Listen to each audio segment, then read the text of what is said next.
오늘 본문을 가지고요. 저는 이런 제목을 가졌습니다. 그리스도인의 담백한 삶이라는 인생이라는 제목으로 함께 말씀을 나눠보도록 하겠습니다. 여러분, 요즘 사람들이 가장 선호하는 음식 스타일 무엇인지 아십니까? 건강의 이슈 때문인지 담백한 음식이라고 해요. 인공적인 조미료가 많이 들어간 자극적인 음식보다는 자연 그대로의 맛을 살린 음식을 더 건강하고 믿을 만한 것으로 여깁니다. 그래서 유기농, 저염식, 무첨가물의 식품 등이 인기를 끌고 있죠. 어느 다큐멘터리에서 이런 장면이 나왔어요. 한 유명 셰프가 음식을 만들었습니다. 그 사람들에게 이 음식이 정말 좋은 비싼 음식이라고 말을 해주고 좋은 플레이팅 담궈서 줬습니다. 사람들은 너무나도 맛있게 먹으면서 야, 유명한 셰프 음식은 바로 이런 거야 라고 먹었어요. 근데 같은 음식을 길거리 음식을 포장해서 먹게 했습니다. 어땠을까요? 사람들의 반응이 달라졌어요. 맛이 없다는 반응이 주를 이루었습니다. 음식 자체는 똑같은데 사람들은 포장에 따라 맛을 다르게 평가를 하더라는 것이죠. 물론 포장이나 이런 것을 완전히 무시할 수는 없지만 음식 자체에 대한 평가가 달라진다는 것은 사람들이 잘못된 선입견을 갖고 있는 것은 아닌가 싶습니다. 그런데 신앙도 마찬가지이죠. 하나님께서 우리에게 원하시는 신앙은요, 화려하게 꾸며진 그런 포장되어진 신앙이 아니라 진실하고 담백한 신앙입니다. 하지만 안타깝게도 그리스도인들의 신앙생활에서는 이런 화려한 포장과 또는 위선이 끼어들 때가 있어요. 겉으로는 경건한 척하지만 속으로 그렇지 않을 수 있지요. 제가 한국에서 목회할 때 많이 보았어요. 교회가 자랑하고 내세워야 할 것이 복음이고 예수님인데 그렇지 않고 다른 것들을 내세우더라고요.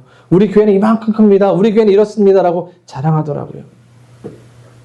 교회가 그리고 그리스도인이 겉으로만 보이는 이런 것을 중요하게 여기다 보면 정말 중요한 믿음을 놓치게 돼요. 거칠의 신앙, 위선적 신앙에 빠질 수 있어요.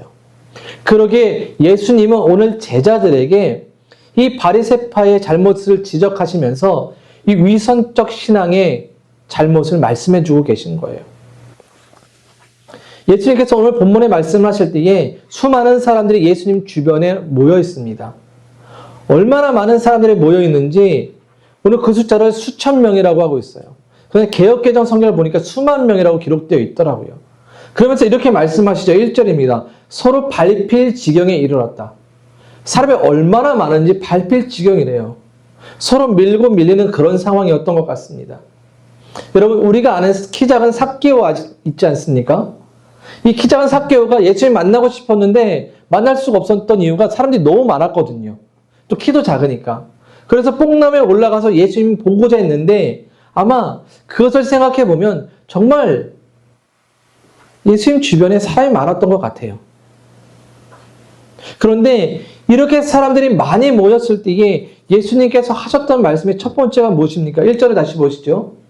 자, 노란 글자만 읽어봅니다. 시작. 예수께서는 먼저 자기 제자들에게 말씀하셨다. 너희는 바리새파 사람의 누룩 곧 위선을 경계하여라. 뭐라고 말씀하셨다고요? 바리새파 사람의 누룩 곧 위선을 경계하래요. 제자들은 그리고 주변에 있는 많은 사람들은 예수님의 권위 있는 가르침 또는 능력을 위한 치유와 회복, 더 나아가서는 오병이어와 같은 풍족한 그런 놀라운 기적을 기대했을 거예요. 그런데 예수님은 전혀 상관없는 바리새인들의 위선을 조심하라고 말씀하세요. 그것도 먼저 제자들에게요. 왜일까요? 예수를 믿는 사람, 그리스도인의 삶은 무언가 억지로 만들어진 삶이 아니라 정말 전심을 다해서 예수님을 따르고 온전히 믿는 신앙이 무엇보다 중요하기 때문입니다. 다시 바꿔 말하면 그리스도인에게 있어서 믿음에 있어서 정말 중요한 것 중에 하나는 위선과 외식이 가장 큰 적이라는 거예요. 이것을 기억해야 한다는 거죠. 예수님 당시에 종교적 위치에 탑에 있는 사람들이 바리새인들, 바리새파 사람들이었습니다. 산헤드린 공의회가 있어서 거기서 종교적인 결정과 권위를 내세웠습니다. 그런데 이들을 보면 참 그럴듯했어요. 율법을 잘 지켰습니다. 성경을 열심히 읽었습니다. 기도를 길게 하고 금식을 했어요. 헌금도 했습니다. 겉으로 보면 하나도 나무랄 것이 없어 보입니다. 정말 훌륭한 그리고 헌신된 종교인이에요. 신앙인이라고 할 수 있어요. 그런데 예수님이 그런 바리새인들을 책망하세요. 강하게 책망하시죠. 너희들은 위선자다라고 말씀하고 계세요. 왜 그렇습니까? 그들이 보여지는 겉모습과 속에 있는 내면이 달랐기 때문입니다. 겉으로는 정말 열심히 잘 믿는 신앙인처럼 보였지만 그 내면에는 탐욕과 위선으로 가득했습니다. 겉으로 보이는 것을 통해서 자신의 가진 내면의 욕심들, 이것을 감추었던 거죠. 그래서 예수님은 마태복음 23장에서 이 바리새파 사람들을 향해 이렇게 말씀하세요. 회칠한 무덤이라고 했습니다. 1세기 유대인들은 절기 때에 뭐 6월절이든 초막절이든 절기 때 사람들이 모이거든요. 그러면 곳곳에서 온 사람들이 여길 지나간단 말이에요. 그러면 무덤 주변에 회를 칠했어요. 한 회를 칠했습니다. 이렇게 해놓은 이유는 예루살렘에 방문한 순례자들이 실수로 무덤에 닿아서 부정한 것을 막았어요. 율법에 따르면 죽은 자를 만질 수가 없었거든요. 그러니까 예수님께서 이렇게 말씀하신 이유는 깨끗해 보이지만 여러분 뭔가 구별되어 있지만 실제로 무덤 아래는 어떻습니까? 이미 죽었잖아요. 썩어 있잖아요. 부패했잖아요. 부정한 것이 가득 있습니다. 그러니까 예수님이 바리새인들을 볼 때 너희가 겉으로는 구별되어 있는 것처럼 보이지만 너희 내면에는 이미 썩어 있다라고 말씀하시는 거예요. 불의가 가득하다는 것이죠. 거짓이 가득하다는 거예요. 여러분 바리새인들이 갖고 있는 대표적인 거짓 욕심이 어디 나오냐면 마가복음 7장에 고르반이라는 사건에서 나와요. 이야기에서.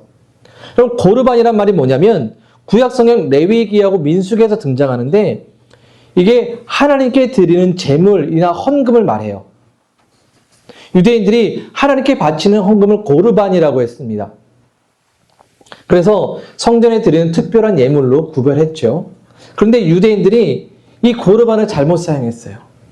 당시 유대인들은 부모를 부양하는 책임이 있었습니다. 공경했어야 해요.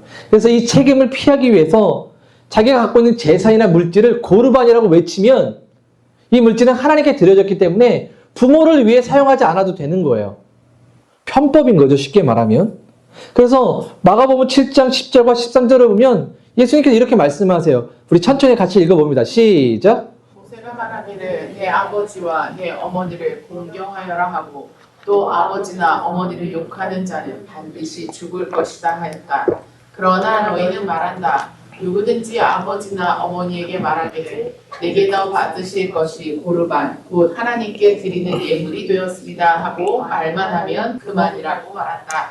그러면서 아버지나 어머니에게 그 이상 아무것도 해드리지 못하게 한다. 너희는 너희가 물려받은 전통을 가지고 하나님의 말씀을 헛되게 하며 또 이와 같은 일을 많이 한다. 이해가 되세요? 이 말씀이? 그러니까 부모를 위해 공경하기 위해 사용되어져야 하는 재산인데 그 재산을 고르반이라고 선언하면 더 이상 부모를 위해 사용하지 않아도 된다고 말하는 거예요.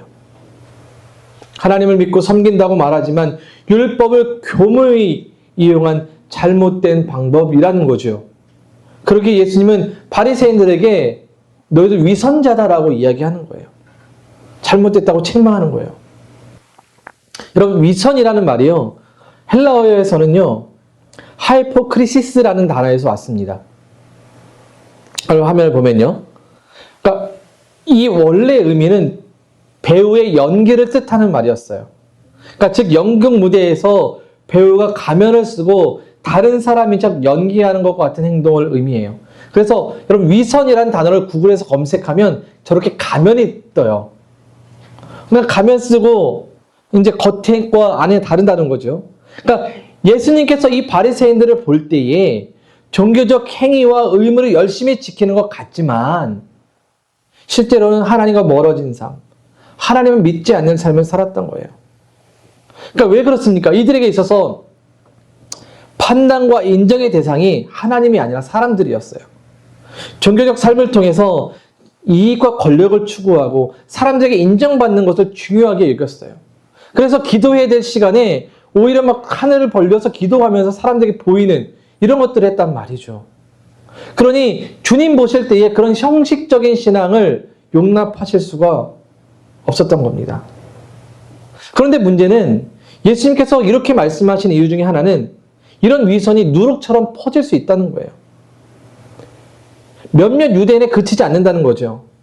당시 바리새인들이 종교 권력자들이고 저처럼 말씀을 가르치는 사람들이었단 말이에요. 그러니 그들을 따라다니고 말씀을 배우면 어땠습니까? 자연적으로 녹아들지 않겠습니까? 아닌 것도 계속 그렇다라고 들으면 어때요? 그렇게 되잖아요. 북한 보세요. 그러지 않습니까? 우리의 상식과 이해로 절대로 받아들일 수 없는 것. 그런데 어려서부터 사상교육이라고 해서 받아보지 않습니까? 주입되면 거짓되고 잘못된 것이 믿어요. 진실로. 이처럼 바리새인들의 위선적 신앙은 누룩으로 사람들에게 퍼질 수 있기 때문에 예수님은 제자들에게 또 모여있는 사람들에게 이 바리새인들의 위선적 신앙을 경고하고 있는 거예요. 너희가 그런 신앙을 닮아가서는 안 된다라고 말씀하는 거죠. 그런데 여러분 아시죠? 위선과 거짓은 결코 오래 갈 수가 없잖아요. 왜요? 결국 하나님 앞에 드러나거든요.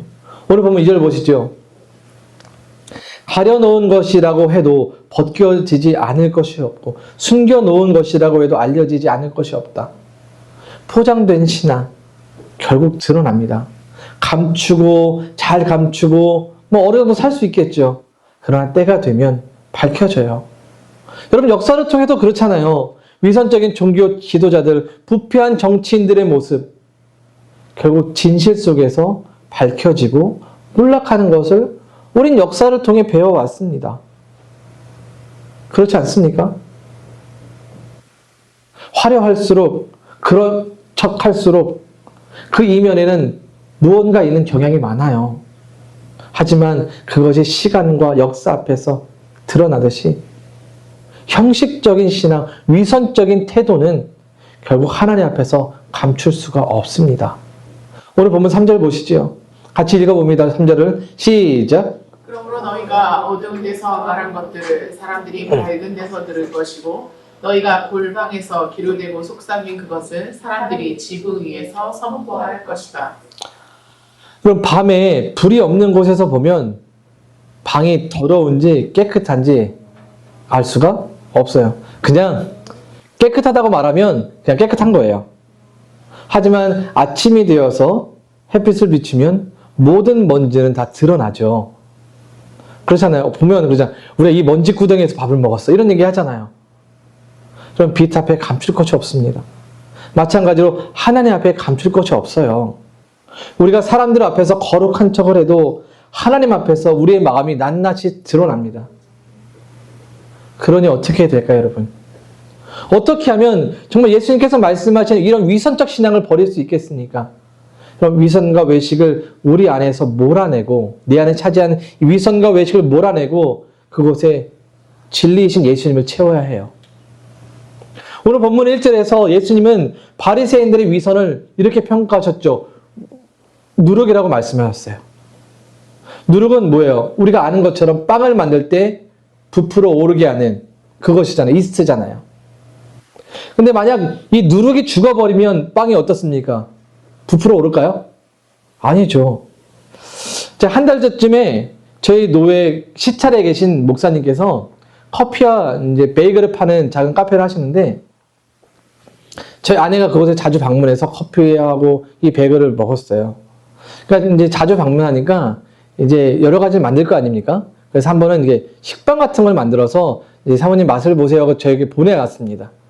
집에서 빵을 먹어봤는데 생각보다 빵이 폭신하지도 않고 탄력이 있지도 않고 이렇게 단단하면서 별로 그렇게 맛이 그렇게 있진 않았어요. 그렇다고 제가 이제 연락을 해서 팩트 폭행할 수는 없잖아요. 목사님 맛이 정말 없더라고요 라고 말은 할 수 없어서 그냥 이렇게 애들로 이렇게 얘기했어요. 그냥 목사님 좀 단단하고요 식감이 좀 이렇게 얘기를 했습니다. 그러고 나서 또 한 달쯤 흘렀을까요? 이제 신년회 모임이 있어서 모였어요. 근데 식사를 하면서 목사님 저희가 와서 말씀하시더라고요. 목사님 정말 미안하다고 그랬더니 뭐 때문에 그러셨어요? 그랬더니 목사님 제가 그 빵을 만들어서 보냈는데 그 이스트가 죽은 이스트였어요. 라는 거예요. 죽은 누룩이었다는 거죠. 보통 살아있는 이스트를 쓰는데 기간이 넘어서 죽었다는 거예요. 그러니 생각보다 빵도 부풀지 않았고 맛도 별로였고 빵에 가진 찰기도 없었던 거죠. 이처럼 여러분 우리가 바른 신앙을 갖기 위해서는 여러분 우리 안에 있는 형식과 위선이라는 누룩을 죽여야 해요. 그래서 내 안에서 부풀어 오르지 않도록 해야 합니다. 이 위선이라는 누룩을 죽여야 우리는 겉으로 드러난 형식적 신앙에 마음을 뺏기지 않고 오로지 주님께 집중하며 신앙생활을 할 수가 있어요. 저는 이 본문을 묵상하면서 이 누룩이라는 단어를 보니까 바리새인들이 이런 빵 같았어요. 공갈빵 같더라고요. 여러분 공갈빵 아시죠? 우리 화면을 보면 이렇게 되어 있습니다. 공갈빵. 겉은 빵빵하지만 속은 텅 비어있는, 한 입 베어 물면 깨어지고 부서집니다. 내용물이 없는 빵이죠. 바리새인들이 이와 같은 것 같아요. 내용은 없고 그 안에 진실도 없고 거짓으로 그럴듯하게 포장되어 있는 모습, 바리새인들이죠. 외형만 유지하면서 사람들을 속이는 그것이 바리새인들이라는 거예요. 물론 이 위선이 어디에서 시작되었는지는 알 수 없겠습니다. 물론 작은 계기가 되었을 수도 있겠죠. 제가 이 설교를 준비하다가 짧은 영상을 하나 봤는데 한국 사람들의 특징이라고 하는 영상을 보았습니다. 이 영상이 그거예요. 근데 앞에 말인가 낙인가 걸어가고 그 앞에 남편, 그 뒤에 여자가 걸어와요. 이렇게 막 걸어가니까 주위에서 이제 소리치죠. 저 커플 참 멍청해. 어떻게 다 걸어가니? 그러니까 남편이 나귀를 탔어요. 남편은 나귀를 타고 아내는 걸어오죠. 근데 또 한 사람이 또 뭐라 그래요? 저 남편 정말 못됐다. 어떻게 와이프를 걸리니? 그랬더니 와이프를 태웠습니다. 그러니까 이제 나귀를 타고 남편과 아내가 또 걸어가잖아요. 근데 동물 애호가 나타나서 동물을 학대한다. 그러니까 다시 남편과 아내가 내렸어요. 이게 한국 사람의 특징이라는 거죠. 뭘 말하겠습니까? 사람들의 시선을 의식하고 말을 의식하고 그런 거죠. 시선과 말을 의식한다는 뭐예요? 형식을 의식한다는 거잖아요. 저는 굉장히 공감이 되었습니다. 많은 사람들이 형식을 갖추고 외적인 것을 추구하는데 정말 많은 시간과 기회와 비용들을 투자해요. 우리가 살아가면서 필요할 수도 있겠지요. 하지만 이것이 인생을 살아가는데 정말 중요한 삶의 가치를 만들어주지는 않습니다. 행복을 만들어주지는 않아요. 여러분 카푸어라고 들어보셨잖아요. 좋은 차를 타면서 허덕허덕거리는 것, 정말 그것이 행복일까요? 다른 사람들 눈에만 좋게 보이는 것, 그러나 실상 나는 아무것도 없고, 여러분 그것이 좋은 것입니까? 그렇지 않죠. 결국은 드러나게 되어 있어요. 여러분 신앙생활도 그렇거든요. 신앙의 연륜과 봉사와 헌신과 성경을 읽는 것 중요하죠. 그러나 그것이 하나님의 전심을 따르는데 방해하는 요소가 될 수도 있다는 거예요. 눈에 보이기 위해 행동하면 안 된다는 거지요. 그래서 하나님은 당신의 백성에게 누룩이 없는 빵을 주셨어요. 그걸 뭐라고 말하냐면 무교병이라고 말합니다. 출애굽기를 보면 이스라엘 백성들이 이집트에서 도망갈 때 하나님께서 몇 가지 음식을 먹게 하셨거든요. 그 중에 하나가 누룩이 없는 빵이었어요. 누룩이라는 말은 보통 성경에서 죄와 부패를 상징하거든요. 그러니까 무교병은 반대로 죄 없는 순결함을 상징해요. 결국 이게 누구를 의미하겠습니까? 우리 예수님을 상징하는 거거든요. 예수님께서 죄 없이 이 무교병 같은 존재로 이 땅에 오셨다는 거예요. 그분이 우리의 죄를 대신 짊어지셨다는 것이죠. 그래서 예수님은요, 최후의 만찬에 떡을 떼실 때에 이 유교병, 이스트를 넣은 빵이 아니라 이스트가 없는 무교병 빵을 가지고 제자들에게 떡을 떼어 나눠주면서 이게 너희를 위해 나눠준 내 몸이다라고 말씀하셨던 거예요. 여러분 그리스도의 신앙이 이와 같다고 생각해요.